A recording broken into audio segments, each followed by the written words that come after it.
여호와는 하나님이시라. 그가 우리에게 빛을 비춰 주셨으니 밧줄로 절기 제물을 제단불에 맬지어다. 주는 나의 하나님이시라. 내가 주께 감사하리이다. 주는 나의 하나님이시라. 내가 주를 높이리이다. 여호와께 감사하라. 그는 선하시며 그의 인자하심이 영원하미로다. 아멘. 할렐루야. 제가 신앙 생활을 시작한 처음 교회는 초등학교 5학년 때 제가 처음 교회에 나왔는데요. 유명한 부흥 강사 목사님이 담임 목사님이셨어요. 한 7, 80명 정도 나오는 그러한 교회인데 그땐 주일날 저녁 예배가 있었잖아요. 저녁 예배에 학생들이 한 3, 40명씩 나와요. 절반이 학생들이에요. 또 저녁 예배가 끝나면 그 중에 한 절반쯤 되는 한 20여 명의 학생들이 누가 시키지도 않았는데 1층 교육관으로 내려가요. 1층은 이제 신발을 벗고 삐끄덕거리는 이제 마룻바닥인데 그런 그 강단 앞에 한 20여 명이 쫙 무릎을 꿇는 거예요. 깜깜하죠. 누가 찬양을 인도하는 사람도 없는데 한쪽에서 기타로 찬양을 시작을 하면 다 찬양을 하다가 어느 순간부터 이 한 20여 명의 학생들이 기도하기 시작하는 거예요. 그러면 막 방언을 하고요. 어떤 때는 막 입신을 하기도 해요. 여러분, 입신이라는 얘기는 아마 20, 30대 청년들은 못 들어봤을 거예요. 아마 50대 중반 이후의 분들만 입신이 뭔지 알 거예요. 그런 게 있어요. 예, 그런 게 있어요. 그때는 이게 방언을 하고 이런 게 신기하고 신비하고 그런 것이 아니라 일반적이었어요. 제가 이제 신학대학교를 졸업하고 처음 임지를 가서 담임 목사님을 도와 이제 목회를 시작하게 되었어요. 근데 교회 안에 아주 이상한 현상이 계속해서 벌어지는 거예요. 한 번 있는 게 아니라 무슨 현상이냐면 흔히 은사자라고 하는 권사님들이 담임 목사님의 목회에 큰 걸림돌이 되는 거예요.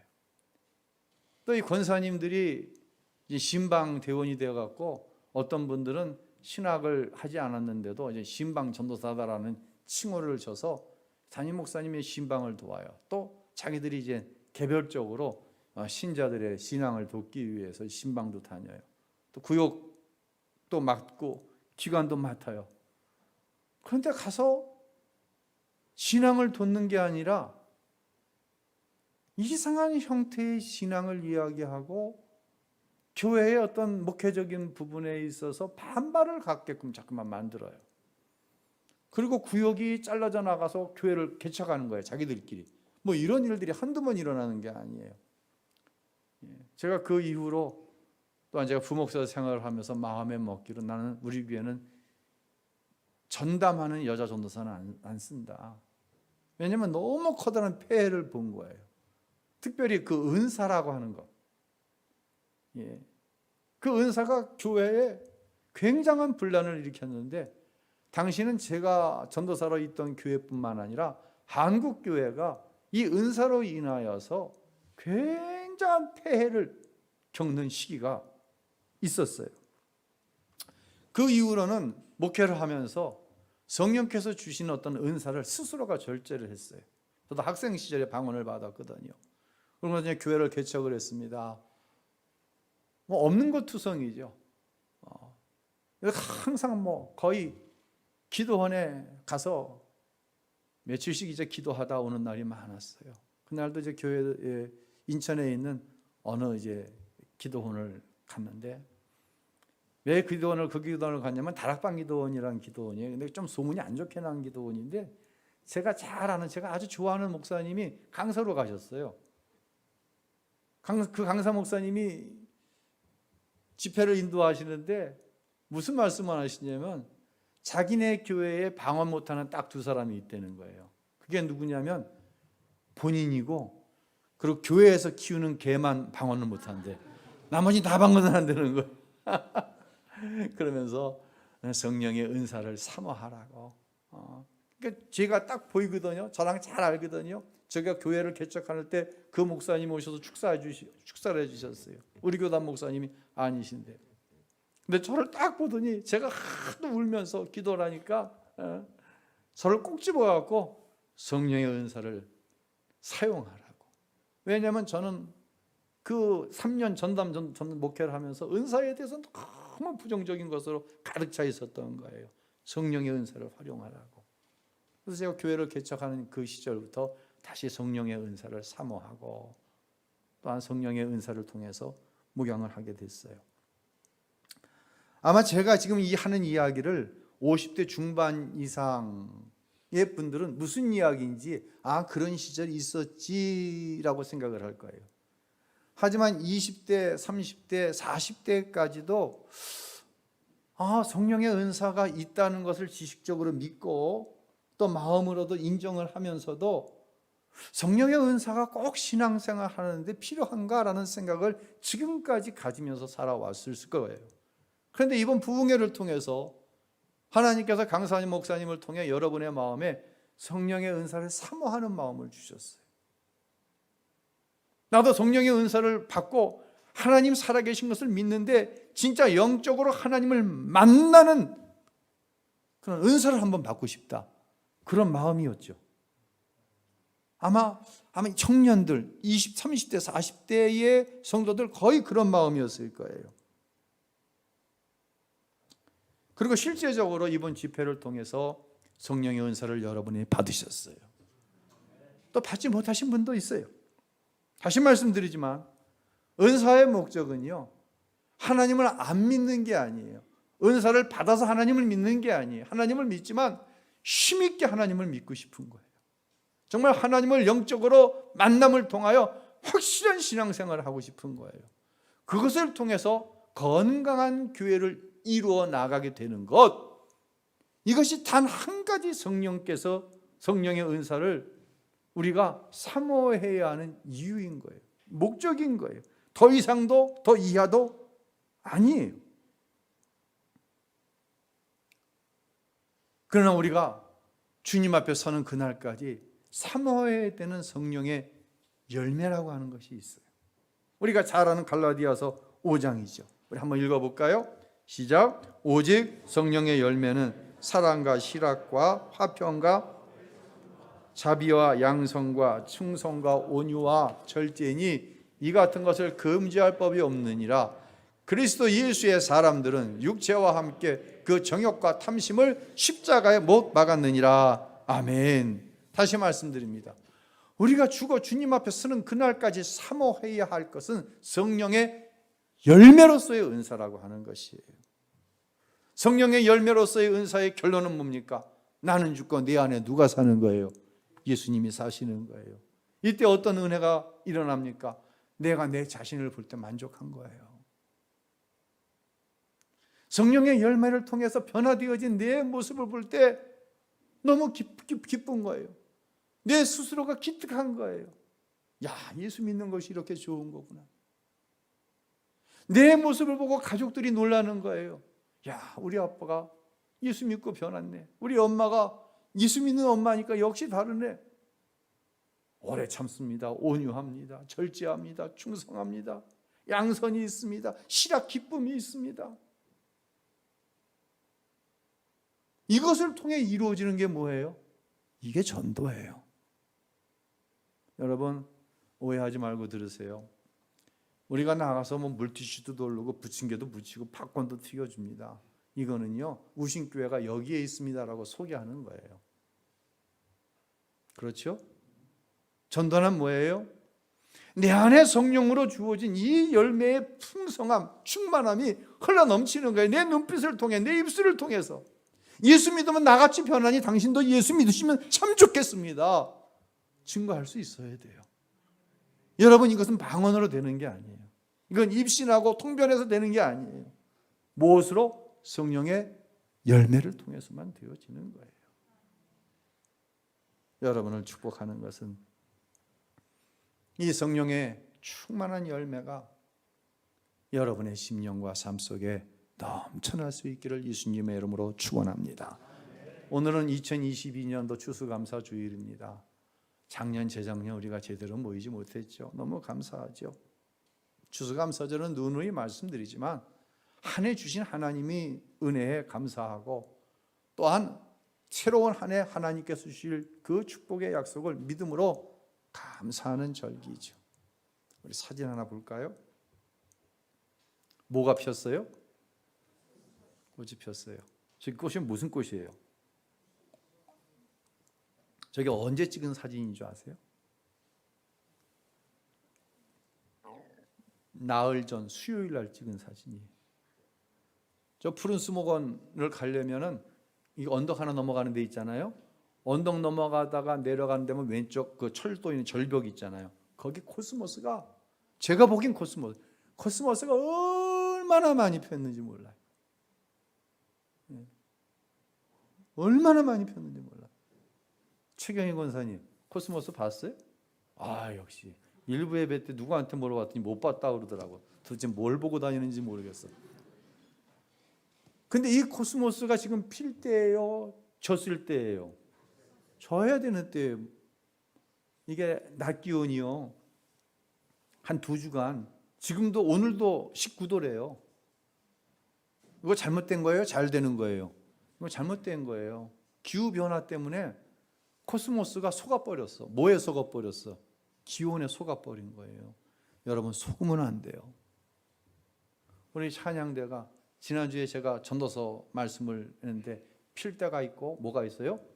질 때가 있는 거예요. 피어야 할 때와 질 때를 모르면 속는 거예요. 사진 하나 더 볼까요? 이게 맞는 거예요. 보기 좋아요? 보기 나빠요? 보기 나빠요. 근데 저게 맞는 거라니까요. 저게 또 지난 수요일 날 찍은 거예요. 지금은 입을 떨궈야 되는 때예요. 여러분 다시 말씀드립니다. 속지 마세요. 잘 되는 것이 무엇인가에 대해서 속으면 안 돼요. 제가 앙상한 나무를 보고 왜 낙엽이 지는 거지? 궁금해서 한번 교회로 돌아와서 인터넷 검색창에 검색을 해봤더니 2가지 이유로 낙엽을 떨구더라고요. 첫째는 증산작용이라는 게 있어요. 나무에 보면 기공이 있어요. 예, 이 기공을 통해서 수분이 증발이 돼요. 겨울은 건조하잖아요. 이 건조한 겨울 수분을 유지하기 위해서 스스로가 낙엽을 떨구는 거예요. 이게 첫 번째 이유. 수분을 보존하기 위해서. 두 번째는 낙엽이 지면서 그냥 지는 것이 아니라 나뭇잎이 자기가 가지고 있는 양분을 다 어디로 옮겨 놓냐면 가지로 옮기는 거예요. 가지가 그 양분을 딱 보관하고 이 혹독한 겨울을 이겨나가는 거예요. 그리고 이 양분을 통해서 봄이 되면 새로운 싹을 틔우는 거예요. 그러니까요, 낙엽이 진 것은요, 나무가 실패한 게 아니에요. 낙엽이 지는 것은 죽은 게 아니에요. 이게 맞는 거예요. 꽃이 피면 안 되는 거예요. 다시 말씀드립니다. 이건 새 생명을 하나님께서 약속하신 축복을 준비해가는 과정이에요. 저는 이 가을나무를 보면서 그래 이번 주일은 추수감사주일 가을나무와 추수감사라고 하는 제목을 가지고 여러분과 함께 은혜를 나눠야 되겠다라는 생각을 얻었어요. 그러면서 하나님이 주신 한 가지 지혜를 얻게 되었어요. 그것은 하나님을 사랑하는 성도들의 자세가 어떠해야 되나, 삶의 자세가 어떠해야 되나라고 하는 거예요. 여러분, 저와 여러분에게 실패는 없어요. 믿으시길 바랍니다. 내가 실패했다는 건 누가 실패했다는 거예요? 하나님이 실패하셨다는 거예요. 저와 여러분은 하나님의 자녀예요. 저와 여러분의 삶 속에 하나님께서 아주 구체적으로 역사하고 계세요. 우리가 모르는 것도 하나님은 아세요. 우리가 인정하고 싶지 않은데 하나님께서 그렇다고 하시는 게 있는 거예요. 저와 여러분의 삶에 뭐가 없다? 실패 없어요. 낙엽이 지는 것은요, 맞는 거예요. 그건 실패가 아니에요. 하나님께서 선하신 목적을 가지고 무엇인가를 지금 진행해 가고 계시는 거예요. 그러면서 제가 말씀을 묵상할 때 우리가 잘 아는 말씀 로마서 8장 28절이죠. 함께 읽어보겠습니다. 우리가 알거니와 하나님을 사랑하는 자 곧 그의 뜻대로 부르심을 입은 자들에게는 모든 것이 합력하여 선을 이루느니라. 아멘. 우리는 알고 있어요. 우리는 하나님을 사랑해요. 아멘. 여러분 하나님 사랑하시죠? 하나님을 사랑하는 자, 우린 기도를 통해서 누구의 뜻을 날마다 알아요? 하나님의 뜻을 아는 거예요. 나를 향한 하나님의 생각이 무엇인지 기도를 통해서 아는 거예요. 어떤 사건이 일어났어요. 나는 이걸 실패라고 생각해요. 그런데 이 실패를 하나님은 어떻게 생각하시는지 기도할 때 알게 되는 거예요. 이것이 뭐예요? 그의 뜻대로 부르심을 입는 거예요. 이런 사람에게는 모든 것이, 내가 성공이라고 생각하는 것, 내가 실패라고 생각했던 모든 것이 합력하여 뭘 이룬다? 선, 즉 하나님께서 약속하신 축복을 이루시는 줄로 믿으시기를 바랍니다. 이것이 신앙이죠. 하지만 또한 우리가 인정해야 되는 게 있어요. 현실에는 어때요? 어떤 실패의 문제가 왔어요. 염려돼요? 염려됩니다. 두려움 있어요? 없는 사람은 저한테 와서 그 비결 좀 가르쳐줘요. 저도 염려가 있고 저에게도 두려움이 있어요. 엄연히 존재해요. 하나님은 이 현실로 존재하는 염려와 두려움을 그냥 주셨을 뿐만 아니라 이것을 이기는 방법을 우리에게 알려주셨어요. 그 이기는 방법이 뭐예요? 바로 감사인 거예요. 그것이 감사인 거예요. 제가 지금까지 살아오는 동안 몇 개의 아주 중요한 선택을 해야 할 일들이 있었어요. 그 선택 중 제일 잘한 선택이 뭔 것 같아요? 우리 이양섭 장로님은 인생을 사시면서 제일 잘하신 선택이 뭐예요?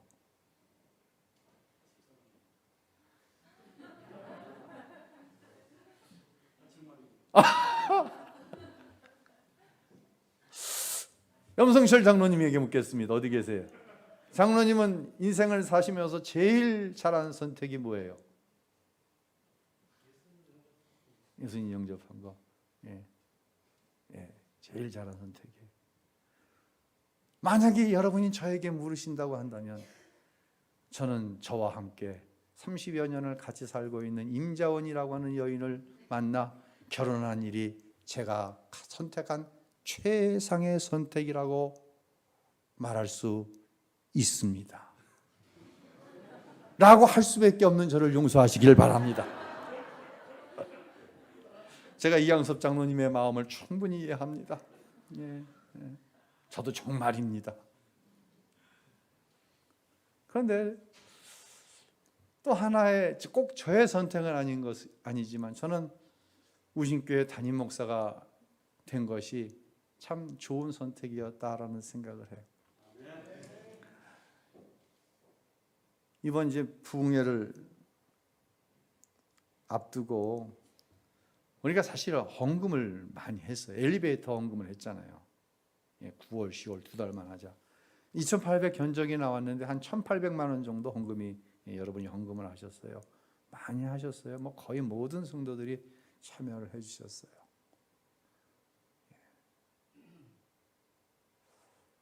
그리고 또 추수감사절 헌금해야 되잖아요. 금요일까지 집회하고. 여러분 요즘 경제적으로 많이 힘드시잖아요.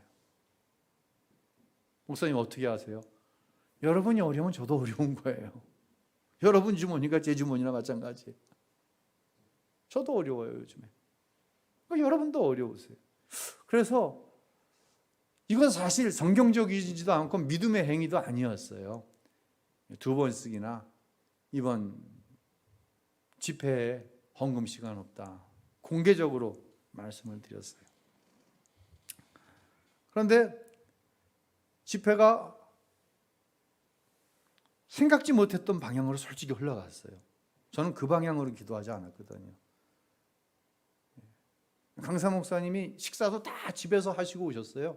근데 마지막 날 너무 제가 미안해서 한 끼는 교회에서 좀 대접하겠다고 해서 권사님 한 분이 식사를 대접을 하셨어요. 근데 제가 강사님 앞에 그런 얘기를 했어요. 목사님, 집회는 강사가 하는데 담임 목사가 강사보다 더 힘들어 죽겠습니다. 아주. 여러분이 담임 목사의 마음을 아시는지 모르겠는데 너무너무 힘이 든 거예요. 여러분이 너무너무 사모하고 은사가 막 나타나는데 이 은사 집회 끝엔 꼭 이 헌금 얘기가 나오거든요. 강사 목사님께서 헌금에 대한 얘기를 저한테 양해를 구하시는 거예요. 둘째 날 집회 올라오기 전에. 강사 목사님께 얘기했어요. 저한테 양해를 구하지 마시고 성령께서 감동하시는 대로 집회를 진행해 주십시오. 그렇게 얘기해 놓고 나도 힘이 든 거야. 그리고 이제 마지막 날 여러분 가운데 이제 받은 바 은사에 대해서 감사하시고 이제 하나님 앞에 헌금을 하게 되었어요. 강사 목사님 하신 게 성경적인 거예요. 은혜 받았으면 뭐 해야 돼요? 감사해야 돼요. 거기까지가 은혜 받은 거예요. 지난 주일에 말씀드렸잖아요. 문둥병자가 나음을 받았어요. 10명 중에 9명은 그냥 갔어요. 그들은 뭐 했다? 감만 했다. 감사한 건 누구 하나예요? 사마리아인으로서 문둥병에서 고침받은 사람만이 감사하고 구원받았다. 다른 말로 소원을 이뤘다. 완전한 소원을 이뤘다. 즉 은혜 받은 것, 은사 받은 것의 결말은 뭐예요? 감사까지가 결말인 게 이게 맞는 거예요. 하지만 본의 아니게 담임 목사가 강단에서 2번씩이나 거짓말한 게 된 거예요. 그러니 제 마음이 얼마나 힘들었겠어요. 그런데 참 우신교회가 건강하다라고 하는 생각을 한 것이 여러분들이 그것을 다 믿음으로 받아들여주고 목사님의 목회적인 상황 속에서 어쩔 수 없이 이루어진 일이다. 이걸 다 받아들여 주시더라고요. 그래서 제가 참 우신교회를 담임하고 있는 담임 목사로서 참 은혜이고 감사하다라는 생각을 했어요. 감사 열매 제가 몇 개만 좀 띄워볼게요. 이게 막 보이게 써놔가지고 그것도 있어. 안 보이게 써놓은 거. 하나, 저거 너무 멀어서 못 따네. 두 개만 따. 일부 예배 또 여기 또 따놓은 게 있는데, 이게 안 보여서 그렇지. 앞에다 써놨구나. 잘 안 보이네 이게.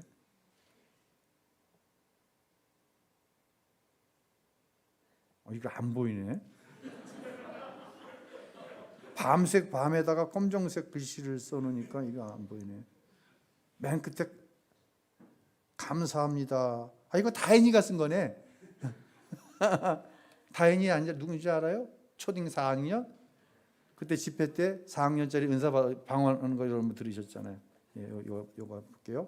부족한 저를 하나님 자녀로 살아가게 하심을 감사드립니다. 이게 뭐예요? 이게 감사예요. 여러분은 어떨 때 비참함을 느끼십니까? 난 이때 너무 비참해요. 흔히 무엇인가가 꼭 필요한 것이 결핍할 때 비참함을 느끼잖아요. 아이들에게 무언가를 해주고 싶은데 돈이 없어서 못해줘. 나도 저렇게 막 뛰면서 운동하고 싶은데 건강이 안 따라줘서 비참해. 좀 더 나아가면 누군가가 비교했을 때 나는 덜한 것 같아서 비참해. 그렇죠? 이때 우리는 비참함을 느끼죠? 우리는 참 어려운 가운데 지금 추수감사주의를 보내고 있어요. 그런데 여러분이 성숙한 것이 하나님의 자녀됨이 감사하다는 거예요. 일부 예배 때 제가 하나만 읽어볼까요? 늘 지켜주심에 감사합니다. 위험에서도 안전하게 해주시고 각자 맡은 일에 최선을 다하는 마음 주시니 감사드립니다. 감사의 제목이에요. 제가 이 어려운 시기에 맞는 오래간만에 맞는 정상적인 추수감사주일 예배에 어떤 말씀을 증거할까 말씀을 묵상하다 이 말씀이 제 안에 쑥 하고 들어왔어요. 쑥 하고 들어오는데 첫 번째 느낀 감정은 뭐냐? 제가 너무 비참했어요. 자, 오늘 본문 말씀 한번 읽어볼까요? 읽겠습니다. 주는 나의 하나님이시라. 내가 주께 감사하리다. 주는 나의 하나님이시라. 내가 주를 높이리이다. 그대로 더 보세요. 시편 기자의 감사의 이유가 뭐예요? 하나님이 나의 하나님 되시면 감사하다는 거예요. 시편 기자는 왜 하나님을 높여드려요? 하나님이 나의 하나님이시기 때문에 내가 하나님을 높여드린다는 거예요. 시편 기자의 감사의 이유는 오직 뭐예요? 오직 하나님인 거예요. 하나님이 나의 하나님이시기 때문에 감사하고, 하나님이 나의 하나님이기 때문에 내가 하나님을 예배하고 하나님을 찬양한다는 거예요. 도대체 하나님은 간 것이 없고 눈에 보이는 것으로 감사의 제목을 삼기도 하고, 눈에 보이는 것이 나타나지 않으면 감사의 제목이 없어지고 불평하고 원망한다고 한다면 얼마나 비참한 거예요. 저는 시편 기자의 감사함 앞에서 너무 비참했어요.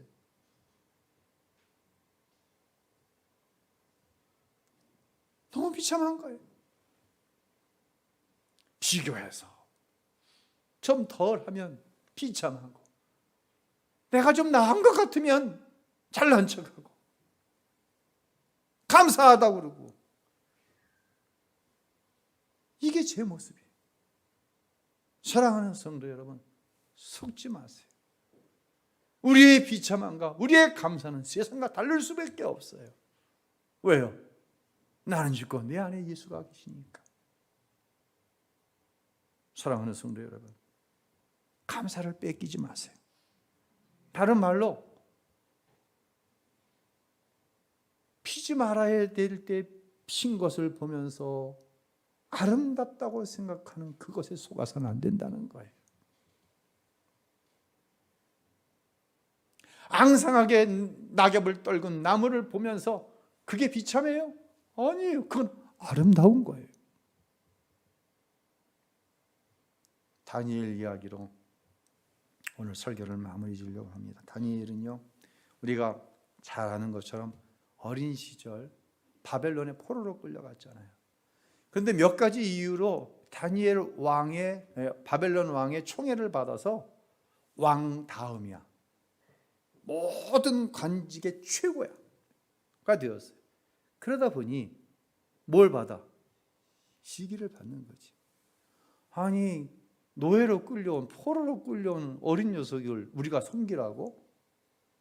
다른 관료들이 시기를 하다 보니까 뭘 캐내기 시작하는 거예요? 뭐 비리가 있나 없나. 예. 그런데 다니엘에게 비리가 있어요, 없어요? 흠이 있어요, 없어요? 하나님 앞에, 사람 앞에 유리알처럼 투명한 거예요, 다니엘은.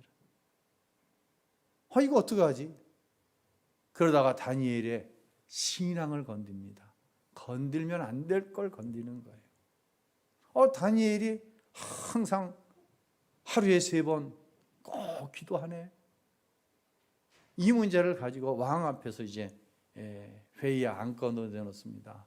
왕이요, 지금 우리나라의 어떤 영적인 기강이 해이해진 것 같습니다. 막 저마다 왕만이 우리가 섬겨야 되는 신인데 저마다 막 신을 만들어 놓고 거기에다 절하고 기도하고, 이래서는 안 되겠습니다. 앞으로 30일 동안 왕 이외에 어떠한 존재에게 기도를 한다든지 종교적인 행위를 하면 사자의 밥으로 내놓겠다거나 사자의 굴에 던져버리겠다거나 칙령을 발표합시다.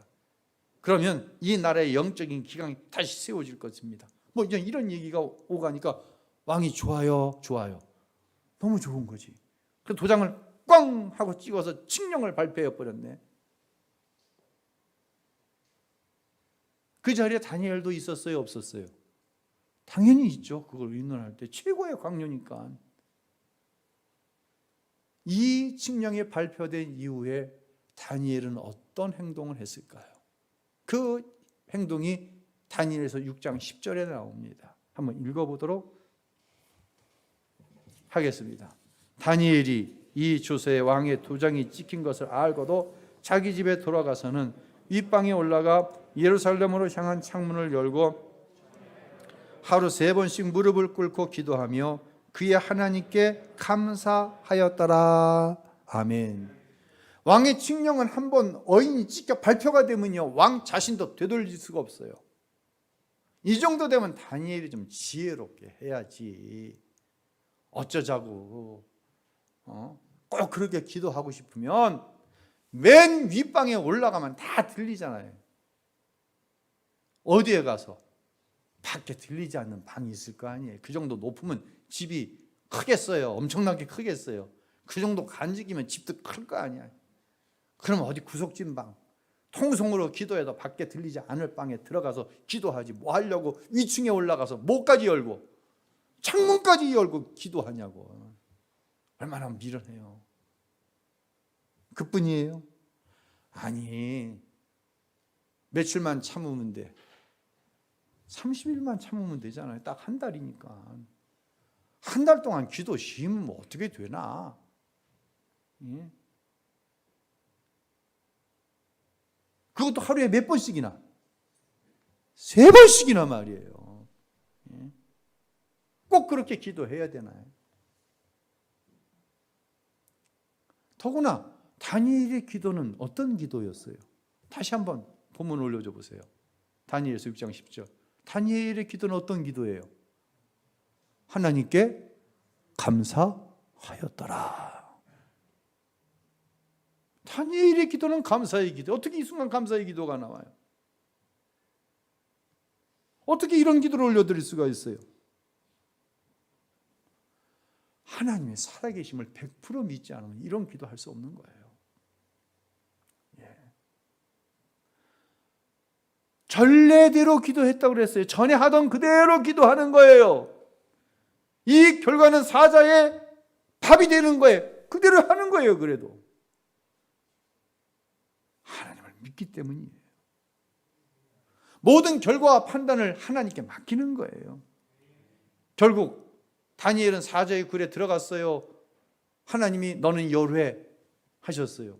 사자의 굴에 들어갑니다. 왕은요, 그제야 깨달은 거예요. 자신이 총애하는 다니엘을 시기해가지고 관료들이 파놓은 함정이라는 사실을 알게 되었어요. 그런데 문제는 뭐냐면 어인을 찍어서 칙령을 공포하면 이 칙령은 왕이라도 뒤집을 수가 없어. 되돌릴 수가 없어. 그래서 다니엘은 사자의 굴에 들어간 거예요. 자, 이때 대제국 바벨론의 왕이 한 행동에 대해서 다니엘서 6장 18절로 나와 있는데 한번 읽도록 하겠습니다. 읽겠습니다. 왕이 궁에 들어가서는 밤이 새도록 금식하고 그 앞에 오락을 그치고 잠자기를 마다하더라. 이튿날에 왕이 새벽에 일어나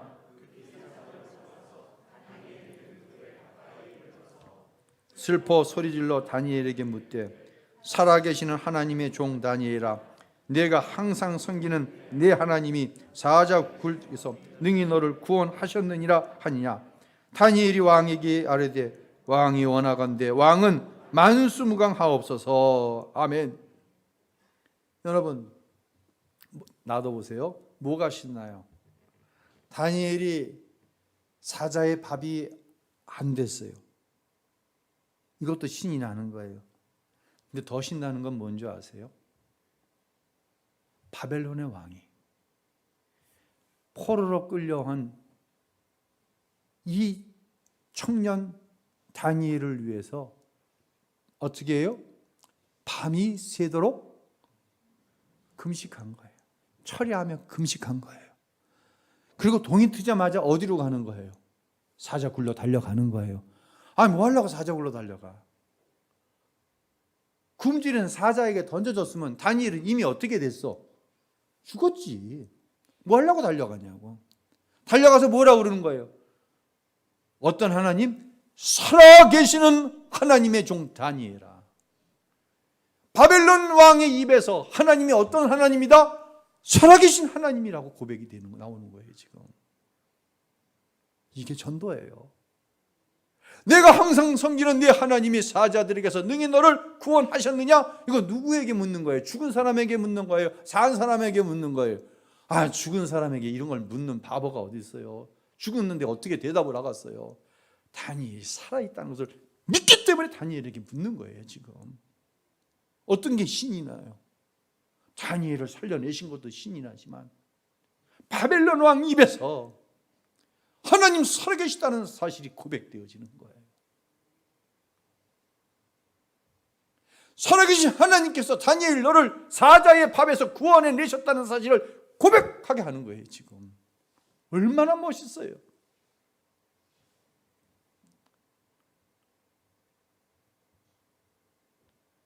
사랑하는 성도 여러분, 사자 굴에 들어가지 않으면은요 하나님이 하시는 일을 보지 못해요. 우리의 감사가요 하나님으로 인한 감사가 아니면 하나님이 하시는 일을 보기는 보되 매우 제한적으로 보는 거예요. 하나님 때문에 사자굴에 들어가야 되는 거예요. 그때 우리가 흔히 내가 그런 하나님을 믿어. 그런데 내 삶 속에서는 어떻게 경험한다고요? 제한적으로 하나님이 하시는 일을 경험하고 있어요. 지금 여러분이. 은사는 왜 받아요? 살아계신 하나님을 정말 실제적으로 영적으로 만나고 싶어. 그래서 은사를 받았어요. 그럼 어떻게 해야 돼요? 하나님이 살아계심을 믿어야 되는 거예요. 그 믿음으로 감사하는 거예요. 우리는 그때 앞으로 하나님께서 주실 축복이 제한적으로 내 삶에 지금까지 임하였다고 한다면 이제 하나님을 100% 믿어. 하나님을 신뢰해. 믿음으로 감사해. 내가 감사하는 오직 한 가지 이유는, 내가 비참하지 않은 한 가지 이유는 하나님으로 인한 감사가 나에게서 떠나지 않는 거예요. 세상이 어떻게 된다고 할지라도 이때 제한적인 것이 풀어지는 거예요. 사자의 밥이 되어야 되는데 풀무불 속에 들어갔으면 바싹 태워져 죄만 남아야 되는데 하나님께서 살리시는 역사를 경험하는 거예요. 여기서 끝나지 않고 나 때문에 누군가가 구원함을 받는 거예요. 나를 보고 다니엘을 보고 바벨론의 왕이 살아계신 하나님이라는 고백이 나오는 거예요. 이게 전도예요. 죽음의 위기 가운데서, 망할 것 같은 위기 가운데서 하나님을 믿는, 어떤 하나님? 살아계신 하나님을 믿는 믿음으로 감사하는 성도가 하나님께서 하시는 일을 보게 되는 줄로 믿으시길 바랍니다. 제한적으로 보던 것에서 풀어지는 역사가 여러분 가운데 나타날 수 있게 되시길 예수님의 이름으로 축원합니다. 그리고 어떤 조건하셔도 오늘 본문처럼 오직 하나님으로 인한 감사, 할렐루야, 그 감사가 우리 모두 가운데 넘쳐나는 그러한 추수감사 절기가 꼭 될 수 있기를 예수님의 이름으로 축원합니다. 할렐루야.